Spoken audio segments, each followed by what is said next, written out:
Welcome to this video tutorial with Virtual Racing School for the GTE class of the IMSA Sports Car Championship on iRacing.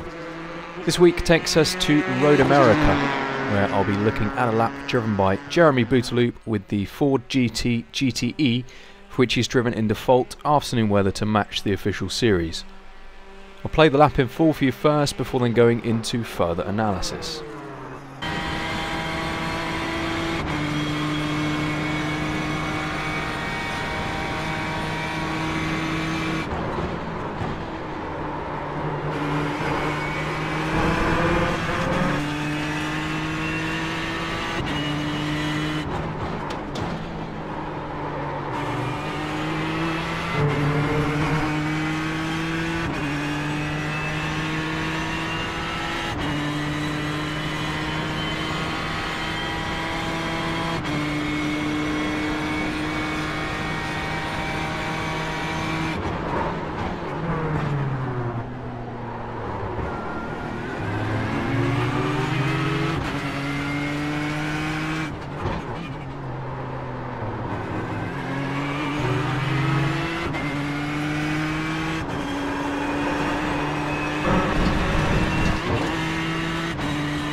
Okay, so that was a 2-minute 01.467.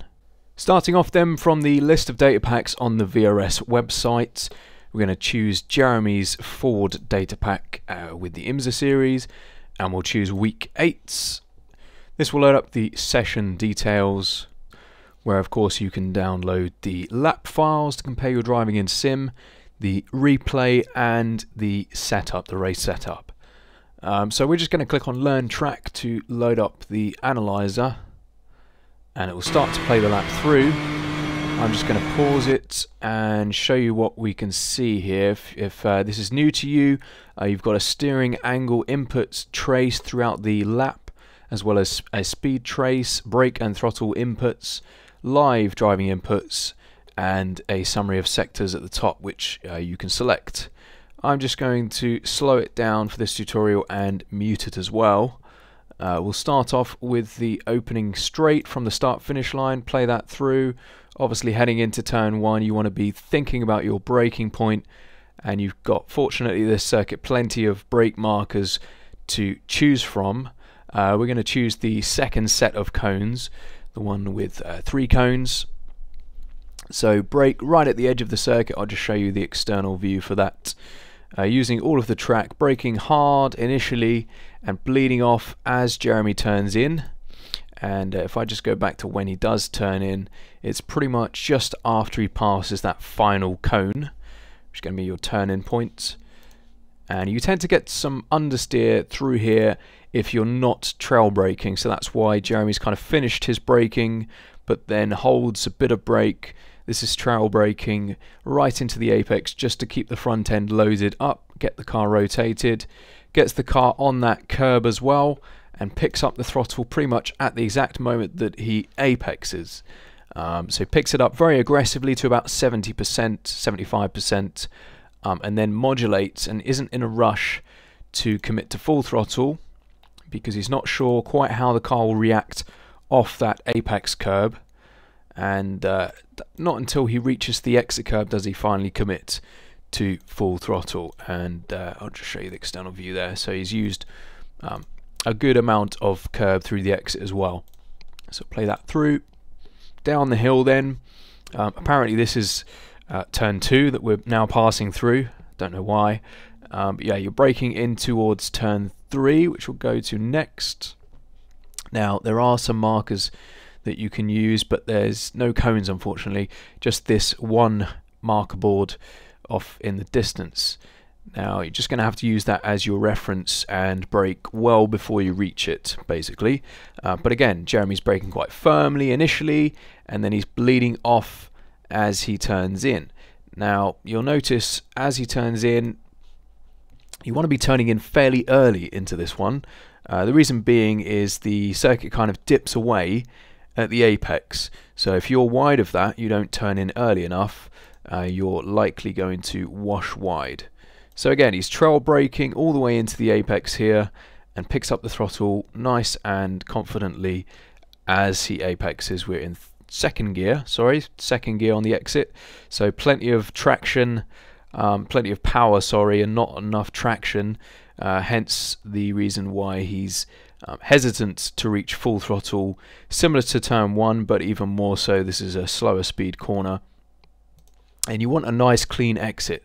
So of course, allow the car to run out, use all of the exit curb here.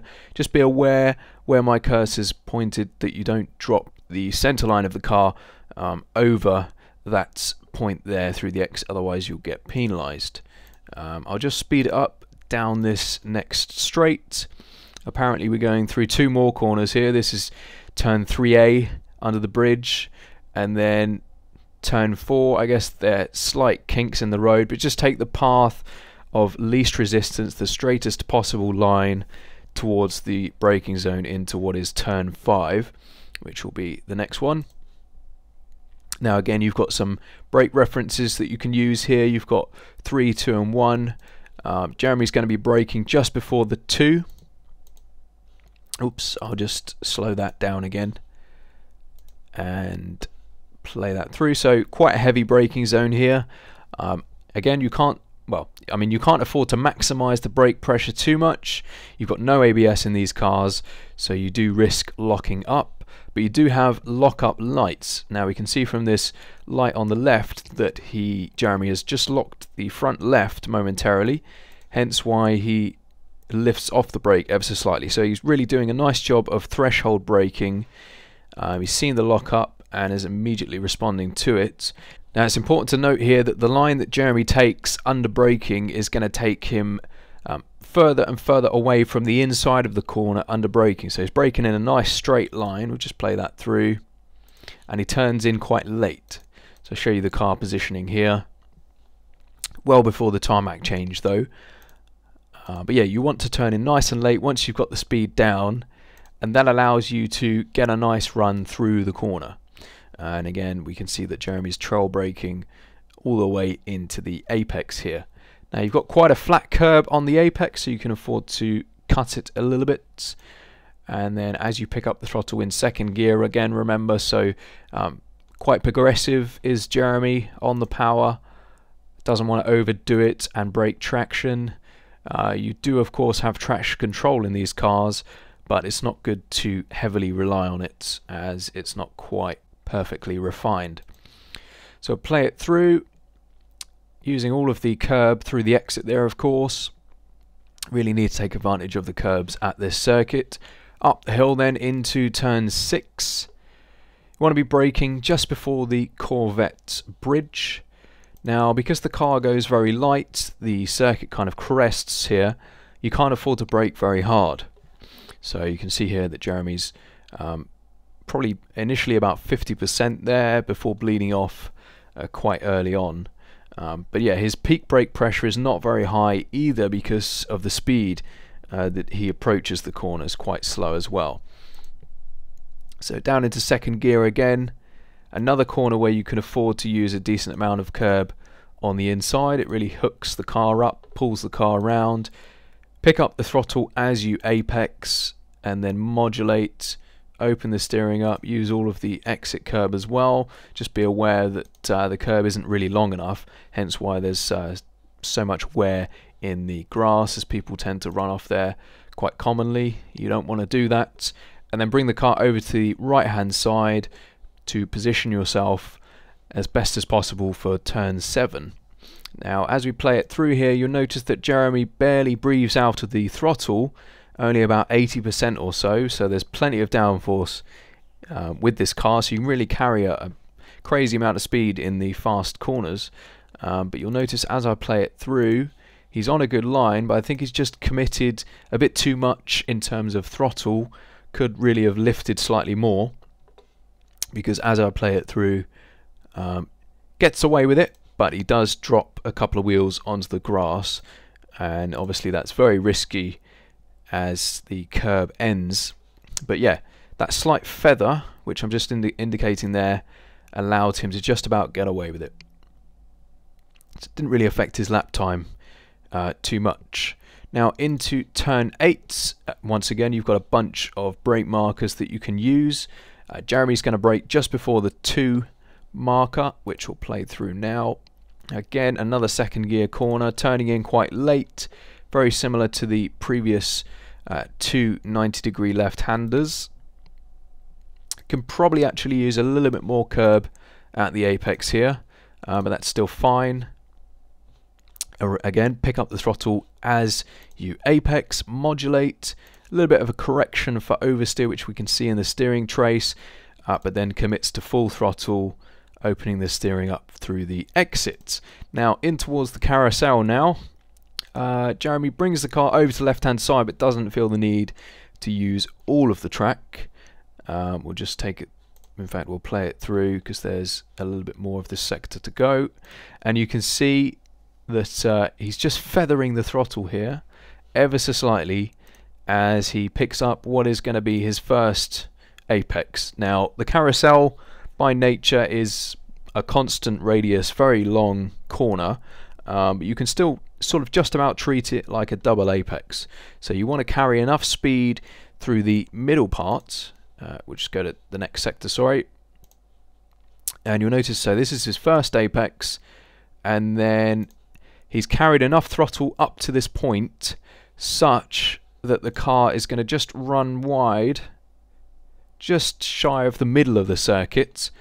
And then because of this braking that he's had, ever so slight teasing of the brake, it's just brought it back so that he starts to retighten, and as soon as he starts to retighten, he picks up the throttle. Now your goal here in terms of line is to apex pretty much at this curb. Now I guess that's why the curb is placed here, and so by running wide in the middle of the carousel, it allows you a wider run and a better exit through here, which is what you want, especially so in this car, because the next corner, the kink, turn 11, is completely flat, so your exit speed is very important. So I'll play it through. Jeremy's going to turn in pretty much in between the 2 and the 1 markers. Obviously you need to be very precise here. Make sure you hit that apex nicely, and be prepared to lift if you do get your line wrong. And then open the steering up. Try and scrub the least amount of speed possible, and where that DRS sign was just at the exit is going to be your exit point. So take the path of least resistance again down into Canada corner. Now the only thing that I will just mention is you want to be slightly off the edge of the circuit as you approach the braking zone, so that it allows you to brake in a straight line and follow the edge of the circuit into Canada corner. So again, you've got brake markers here that you can use. Jeremy's going to brake just at the 3 marker. Braking quite hard initially, maximum threshold braking here in a straight line, bleeding off gradually as the speed and downforce, and therefore grip, reduces slightly, and then turns in quite late, picks up the apex, trail brakes all the way into the apex, and then picks up the throttle in second gear, bit of hesitation, using all of the exit curb, and pretty much use as much curb as you can, because it will allow you to get onto the throttle earlier. And just be aware of this grass at the end of the curb, that you don't run too wide at that moment. So into turn 13 now. Now this isn't quite flat out, so it's similar to turn 7. But in terms of an entry point or a turning point, it's going to be roughly halfway along the curb on the right. Slight lift before the apex. And then if you've got your line nice, you should be able to be at full throttle by the time you reach the exit curb. And you've got a bit of extra runoff which you can take advantage through the exit there as well. Into the last corner on the circuit then, you're going to be braking shortly after coming onto this change of tarmac. I'll just show you that quickly. And in terms of line, under braking, you need to be prepared to move closer to the edge of the circuit before you eventually turn in. So it's important that you don't turn in too early here, and it's also important that you don't brake too hard or too late, because you do need to turn whilst braking. So you can see that it's eventually turned in. Now there was actually a reference there, a reference line, this one. There's also a painted white line on the track surface. And then apex curb is quite flat, so Jeremy's got a decent amount of the car on there. It's picked up the throttle. And then another second gear corner, so modulating the throttle carefully out to not overwhelm the rear tyres, and again using all of the exit curb here to get the best possible exit momentum to finish off the lap. You can find all setups, replays and telemetry for your own use and analysis on virtualracingschool.com, where you can also book coaching including group classes with world champions from the likes of Koana Simsport. Good luck for this week, and feel free to post any questions or comments below. Thanks for watching.